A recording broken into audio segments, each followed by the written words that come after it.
Can you understand me? Hello everyone, Kier here, and welcome to the InfiNOT podcast. I'm focused on the casual nature of the game, and each week I discuss the new patch, the new card, and my feelings on the game. I'm also a part of the Snap Judgments podcasting network, and I'm going to talk about Snap on This with 2 exclamation points. This is a podcast hosted by Ben Roller, Lauren Whatevs, and Ree, and it is a fantastic podcast. If you have not decided to listen to it yet, you might find that it's a lot different than some of the other podcasts you've maybe perused. In particular, they play a lot of games, and they have secret homework every week where they complete things off the recording and bring it back in a sort of show and tell style discussion. I really like the podcast, and I'd recommend that you listen to it. It's a really good time. Now, let's hop into it. So this week, we're taking it pretty breezy. We have an OTA and a new card. As of recording this, I think the trailer for the newest season just dropped, but we'll cover that next week when it comes around. Let's start with Invisible Woman First Steps. Invisible Woman Fantastic Four First Steps is a 3/5 that says activate. This turn, your end of turn abilities happen twice. So I'll be real. When I saw the first data marks rolling in for this card, and I saw the decks people were making, I was sounding the alarms. I was like, good God, this card is so broken, it's ridiculous. And I've come down on it a bit, but I still think this card is insane.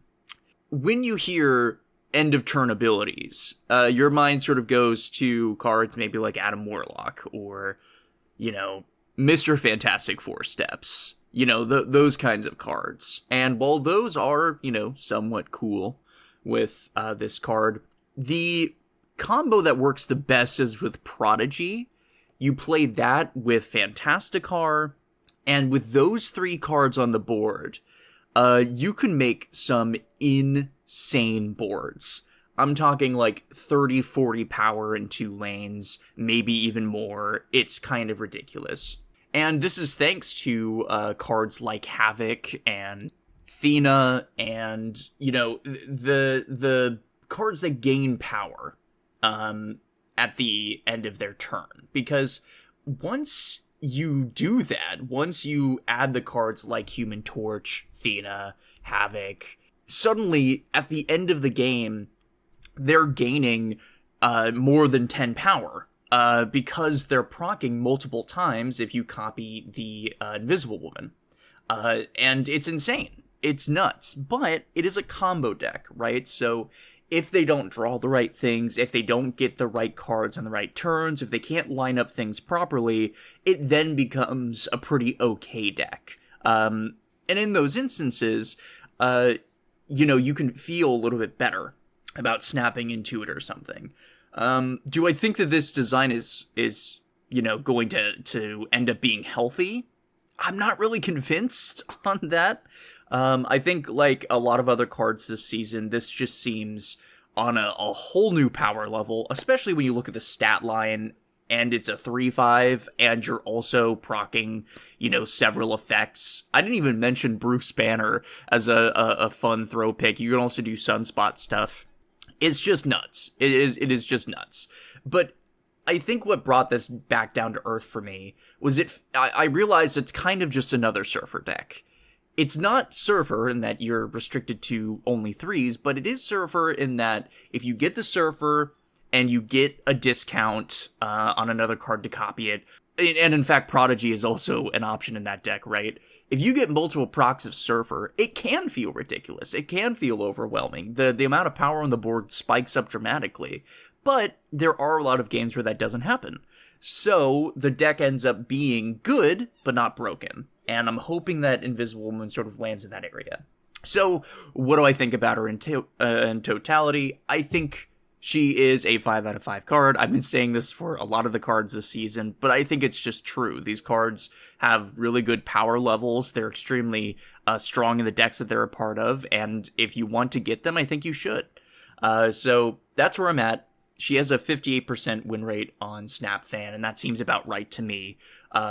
It's a really cool ability. I think that this sort of opens the window for more end-of-turn abilities to sort of prop up in card design. But it also restricts them in a way, right? You can't have anything too powerful, otherwise this card is going to make some issues with that. I think about cards like Wong, and you have to be careful. If you make something way too powerful, it can become an issue. So that's how I sort of feel about it. I know that this card is only going to get better with time, and her stat line is so decent already. It's like, sure, why not? Throw her into your deck. Okay, now for the meat and potatoes. I always say this when an OTA comes around, and this one is really, really, really cool. I think this might be my favorite OTA to come out in a very, very long time. And part of it is because it's with cards that I like, and part of it is because it's tuning down some of the things that are making the meta a little unfun. So let's go through it, shall we? The first up is Mole Man. We covered Mole Man briefly when we were discussing the new game mode. If you recall, his on reveal is that he banishes the top card of your deck, and then it adds 2 rocks with the power of those rocks equal to the cost of the thing that you got rid of. The basic way to explain this is if he spears your InfiNOT, those rocks in your hand are not going to get 20 power, they're going to get 6. So, with that in mind, they've actually given him a bump of power. He's going to a 3/4. He was a 3/3. And I just think that's neat. I think that it's cool that, this card that I already thought was pretty decent, it's pretty solid, is now going to feel even better to play. If you get 1/3 rocks, it's not bad, right? Doing the math, on the median of this sort of combo, you're sort of looking at like a 5/10, right? If you add in all the costs and the power, and that's the median result, right? If you get some 3 power rocks, 5/10, sure. With a Victoria hand buff, that's even better. With like Patriot buffs, that's even better, right? So like on the median, it's pretty decent. And then if you get a high roll, like let's say you get rid of a 6 cost, now you're talking about, if you add all the math together, you're talking about like a 5/16, which is really good, right? And again, those other buffs can still apply, and it's really, really good. You're getting like 2 demons in your hand, and a 3/4 on the board that you don't have to worry about with like, the hood. So I don't know. I feel like he's decent. In certain decks, you might find that he's almost like a good replacement for ramp cards, because if, for example, you're looking at Electro, who is also a 3/4, the cost to benefit of both of these cards might be exchangeable. Like, sure, Electro gives you a little bit of energy, but with Mole Man, you don't even have to worry about that. You can just take the power and run. So, like, I don't know. I like his card design. I like this buff. I think it makes him playable. All right, next up, we're going to talk about Agony, who's moving to a 1/3 from a 1/2. And this seems pretty cool to me. I think Agony has felt a little on the weak side, mostly because she requires you to, set up a play in order to get the 2 power, when another card, like Galacta, might feel a little bit more intuitive. But at a 1/3, this is dangerous. I've played against a couple of Deadpool decks recently who are running this, and it's scary, right? If you play this on one, Deadpool on 2, you've sort of skipped a lot of the process in order to get Deadpool to a 1/8 on turn 3, and by that point it can snowball. I also think that this opens the door for some more interesting combos with other cards like Human Torch First Steps, or hell, any card that you'd like to be buffed, even things like Sebastian Shaw. Like a 1/3 is above that, above rate for a 1-cost card. And I think on Scalers in particular, it's going to be really, really good. So yeah, I think this is a solid change. I hope it doesn't make Deadpool too strong, but I mean, Destroy has counters, so I'm never worried about that deck. I think it's okay. Okay, next up is a buff that I'm particularly excited about. It is Domino, who is moving from a 2/3 to a 2/4. And I think that this is exactly what I mentioned they could do to make this card feel better, right? You're already losing a draw in order to play a card that does nothing. So, if you get her on turn 2, she should feel impactful. And a 2/4 is at that perfect stat line where it's like, it's not more powerful than synergistic cards or cards that, have a bigger downside, right? But she's bigger than most 2/3s. She's bigger than most 1/2s. It feels really good.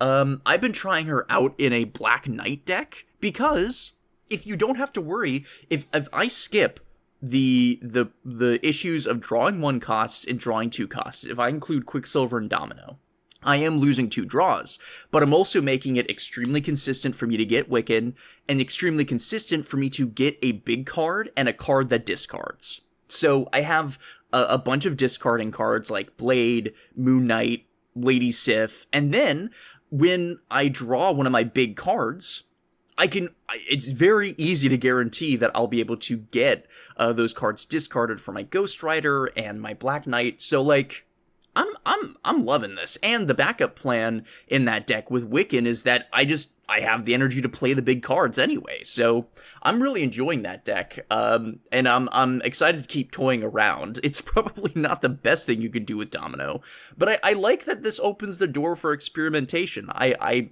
love Domino as a character, and I have some great variants of her, so I'm excited to try her out. This is a great change. Okay, next up is, and this might surprise some people, Mobius, going from a 3/3 to a 3/4. In the dev notes, they sort of mention that they have been making a lot of cards that have made it easier to reduce the cost of your cards, in particular with Surge and Mr. Fantastic, right? So by making him a 3/4, it gives players a good opportunity to throw Mobius in a deck and feel pretty good about it. As per usual, I have to bring up the idea that, if a strategy is really strong and you have a tech card to beat it, is that the right philosophy for the game? I don't really know the answer, right? I wish I could say, like, no, clearly they just need to balance the cards that reduce stuff better. But I don't think that you can do that in a game and still have it be complex, right? You need things that feel strong. And making Mobius stronger, I think, is cool. It means I'm going to play him in more of my decks. But it does just mean that, like, there are more polarized matchups. If you have the Mobius and you see your opponent is running another one of those decks, then you're pretty happy about it. I've been playing with a Mysterio deck recently that has Mobius in it just as a tech card, and he feels better now, certainly, at a 3/4. It just feels strong. But, like, is that fair? I don't know. I think that this is good for him. He's going to be played in more decks. I don't know. This paradigm is something that I get a little bit worried about. If you're not playing the discount, then you need to play the Mobius. And if you don't draw the Mobius, then you're sort of screwed in the matchup. It's just very strange. I suppose that sort of push and pull is exactly what you want in a card game, though. So I assume this sort of design is exactly what they're looking for. Okay, next up is Black Cat, moving from a 2/6 to a 1/5. This is really, really, really cool. This is a really interesting card now. In particular, it's very reminiscent to me of maybe like a Hearthstone design. Like the idea that it's extremely powerful, but it's a blink and you miss it effect, right? In Hearthstone, they have the temporary status tag, which makes your cards disappear in your hand if you don't use them by the end of the turn. And I feel like this card feels really, really similar in that vein, where it's like, if you get this on turn 1, you're ecstatic. That's a 1/5. That's better than Hydra Bob. That's better than a bunch of other 1-drops. If you get this later in the game, you have to sort of make a decision. Like, sure, I know I have the energy to play it. It's only 1, but is that going to cost me some power with my other synergies or with my other cards? I think this is really, really cool. It's going to be weird thinking about her as something vulnerable to Killmonger, because that is always a threat, right, with Black Cat. But I see this as an absolute win. I think that this is going to make her way more playable, and you're going to see her a lot more in just regular decks. Like, some people are just going to take the risk because it's going to feel really, really great when you're able to slip her into the curve, right? I think this is great. This feels like the right place for her. It's a risk reward that has, value, but it isn't, absurdly powerful. It's just really good. I like this. Okay, OG Invisible Woman is getting a buff to 2/4. And for a couple of reasons, I have to assume this is because of the Fantastic Four season and all this synergy that's going on with the Fantastic Four as a group of cards. I also think this might be helping her in the Grand Arena since that event is still going on. But there is, a legitimate argument to be made that, like, she's just not as good as she used to be. This effect used to be cool because those tech cards that would normally get rid of your cool effects would, be stopped by Invisible Woman, and she could also protect things from, like, Enchantress, right? You can hide your ongoings underneath her for the end of the game. But as cards like Alioth came out and Red Guardian, her effect sort of became less good. So moving her to a 2/4 seems good. I like this. I was saying with Domino, right? You're sort of giving this card a bump to make it feel better in the case where it doesn't feel good, right? In the case where it gets stopped, you're still getting 2/4 in stats. So I think this is cool. I'm a little interested in playing around and maybe trying to get some Invisible Woman decks back, like getting some combos going. I think that would be really cool. So I like that this card is getting a bump. Okay, this is the last of the straight buffs here. Blink is going from a 5/7 to a 5/8. I love this. This is great. I think this is perfectly valid. I also like that in the dev notes, they call out that 5-cost cards have been struggling. They've straight up mentioned that, and I think I talked about this with The Thing when he came out. They also mentioned that they just like this type of strategy being implemented in their game, and I would have to agree. I run Blink in a couple of my decks just because I think that her effect is really cool. It's a solid body that then gives you more power after you've completed an effect. In particular, I like using Blink in my Loki deck because I can get a one-time effect to go off and then throw that card away and get something much bigger, usually stolen from my opponent. So this is really cool. I love that this card is getting a bump, and 5/8 just feels really, really solid. That's like primo 5-cost stats, especially for a good effect. I would expect to see some more Blink in the meta. I'm definitely going to continue playing her. I think she's a really fun card in the game. So yeah, super, super cool.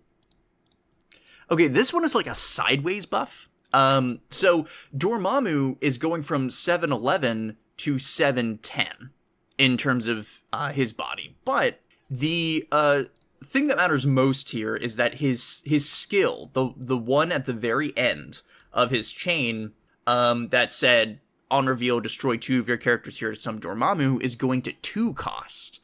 And this is really, really relevant in those sort of decks, right? In a destroy deck, you want a low curve because your finishers are going to be the high cost stuff. And this makes those breakpoints a lot easier to navigate. So if you end up destroying, like, I don't know, a Deadpool and a Wolverine in a lane, and you get to throw that Dormammu down in the lane, you're pretty happy about it because you can squeeze in some other stuff, like a 4-cost death at the end of the game. That's a specific scenario, but you could see where these sort of things matter, right? The cost of death, the cost of null, did you destroy next 23? All of these things sort of feed into what you can do near the end of the game. I think having this at 2 costs makes it a lot easier to weave in with other cards. Especially on turn 5, I think this matters with, like, Venom, right? You can play this and a Venom on another lane to get extra value. So, I think this is good. I think this is going to make this sequence feel a lot better to play.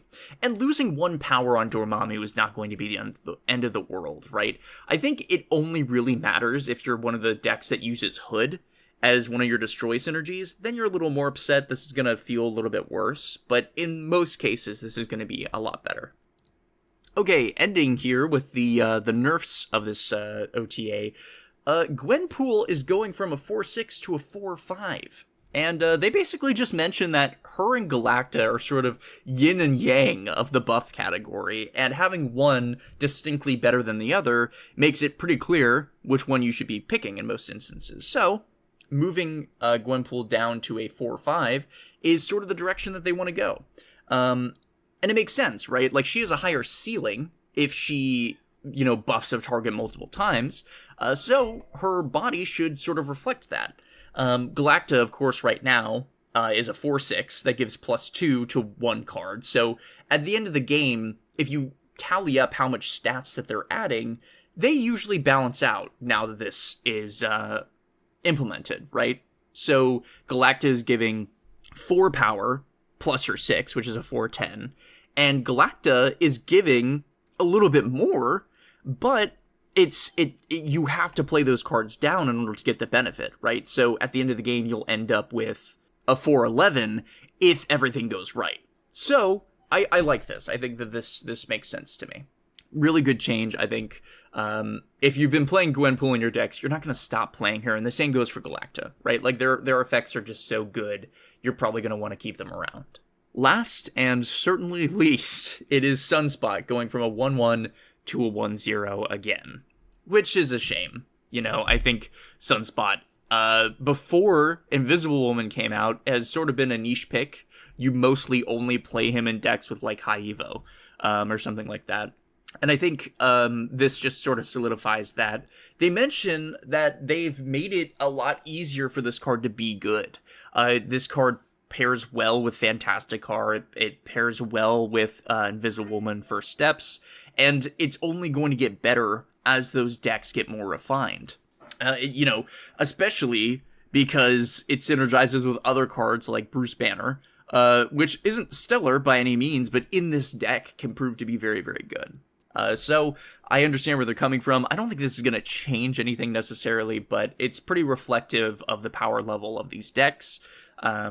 I would suspect that if you're really hurt about this 1-0, you probably just switch to Hydra Bob, because that strangely works with Fantastic-Car still, but it doesn't work with Invisible Woman, so, pick your poison. But that is all the changes that we have to talk about this week. Overall, really good patch. I really like this. I'm playing with Domino, I'm playing with Blink. A lot of these other cards, too, I'm interested in trying, like Mole Man and Invisible Woman OG. And the nerfs feel fair. They feel, like that they're warranted. I would still keep an eye on that Invisible Woman deck. I'm seriously worried about it. I know that right now it's okay. I'm coping with it, but like it makes me nervous because I've been seeing it on ladder, and if they draw the combo, I just have to retreat. It's just one of those things. So I don't know. I'm keeping my eye on that, but overall, I think this is a great patch, and I'm excited to see what comes next. This next season is going to be really, really cool in terms of theming.